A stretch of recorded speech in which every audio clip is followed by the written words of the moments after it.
Hi everyone, it's Deborah. Welcome back. Today I'm going to be talking about the Crop-a-dile Big Bite.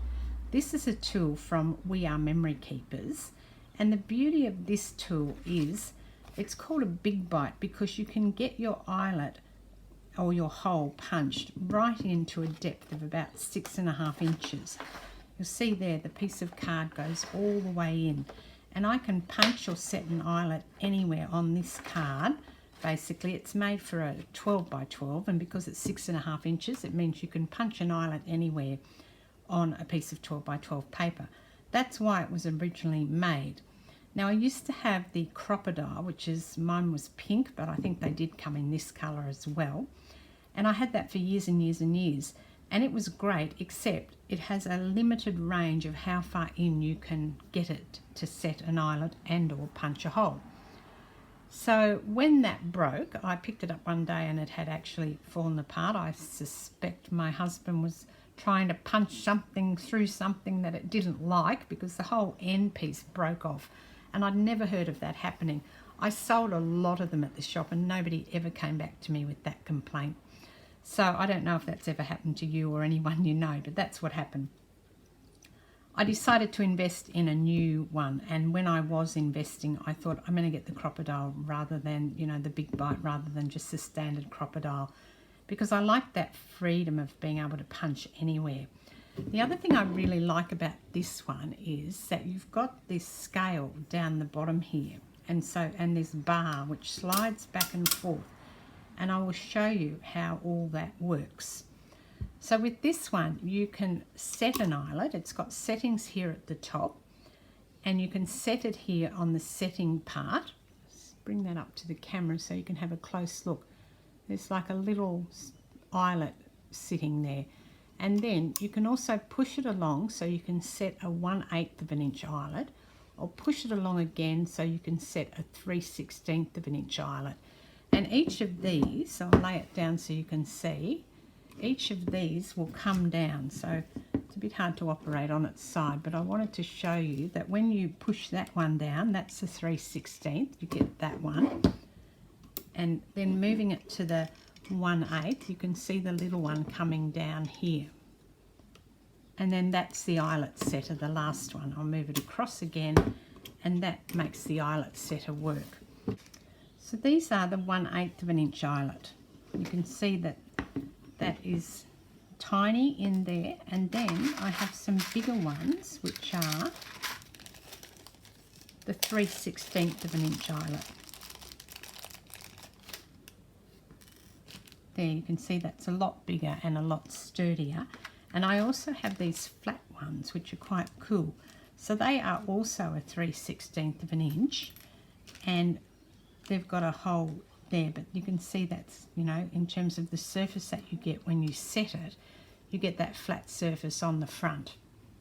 So they're the 3 different sorts of eyelets that I've got, and I'll just show you the different settings on this. Now, with the eyelet setter, you've got this here. Now this will spin around so you can select which size you need. It just clicks out, and it's also got letters on it.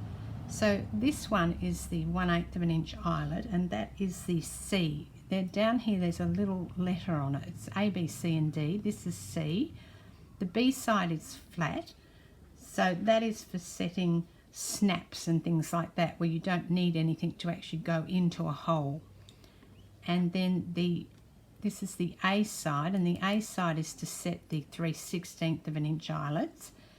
And then the D side is just, it's got a slight curve. So the B side is completely flat, and the D side has got like a little curve through it, so that you can set things that have a little bump to them, like if you've got some little flat top, or not flat top, but curved top eyelets that you want to set in there. So that's the D side.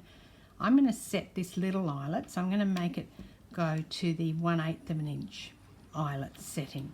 And then the bottom one also clicks out, and this is numbered 1, 2, 3 and 4.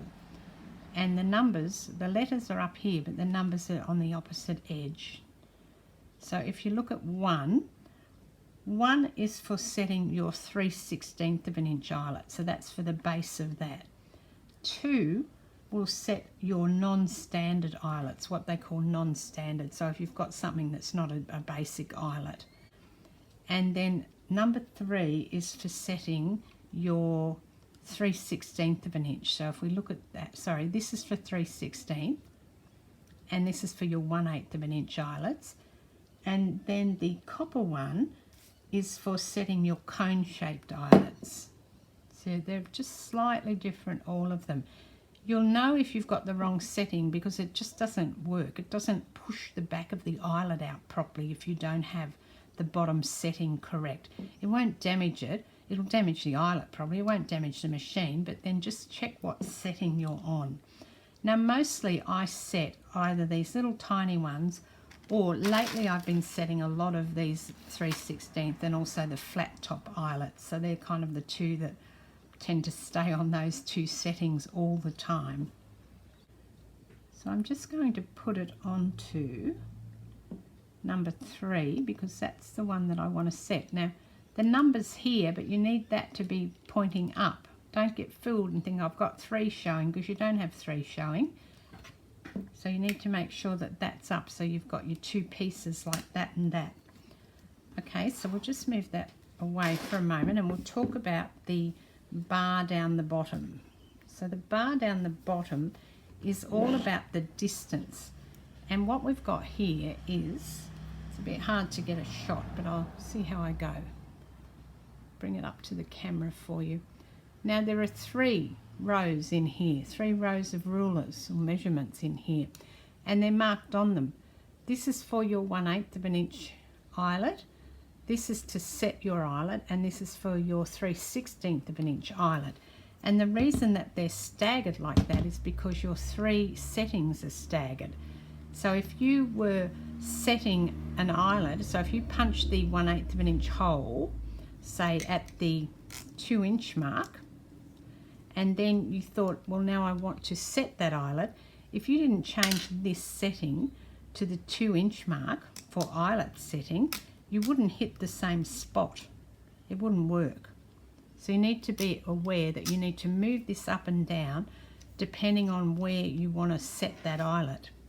And it's also great, for example, if you want to set something, and let's do a 1/8 of an inch hole at that 2 inch mark.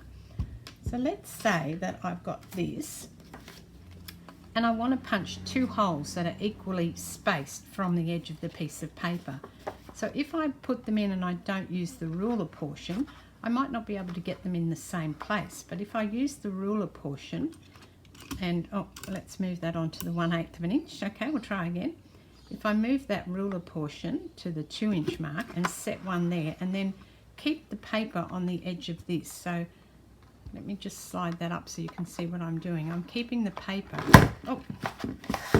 let's do it like this. I'm keeping that paper butted up against that, so that when I move it up, move the card across, if I keep that paper butted up against that again in the same spot and punch, what will happen is I'll get 2 holes and they'll be punched at the same distance. So they'll be the same 2 inches from the edge of the paper there.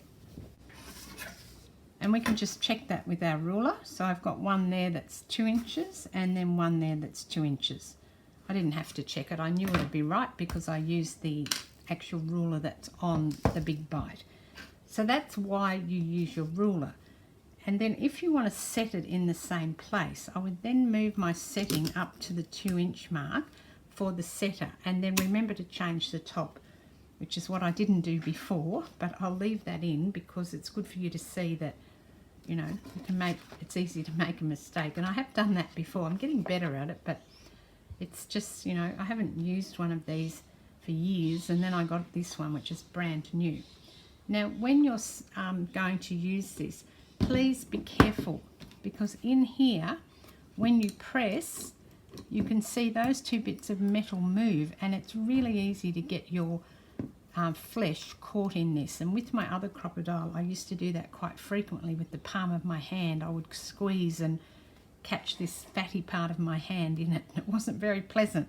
So be super careful. I think this one's easier because you're pressing so far away from that mechanism, but just be careful, particularly if you've got kids around who might, you know, stick their fingers in there.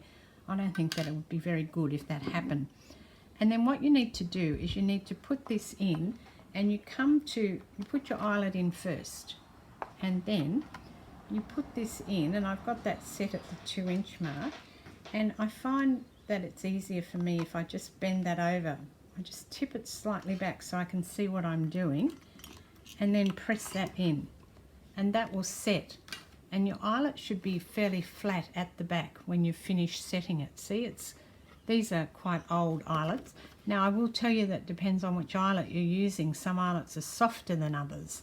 So it's all about experiment, but that will get your eyelets set, and you've got a nice little eyelet now there in your page where you want it.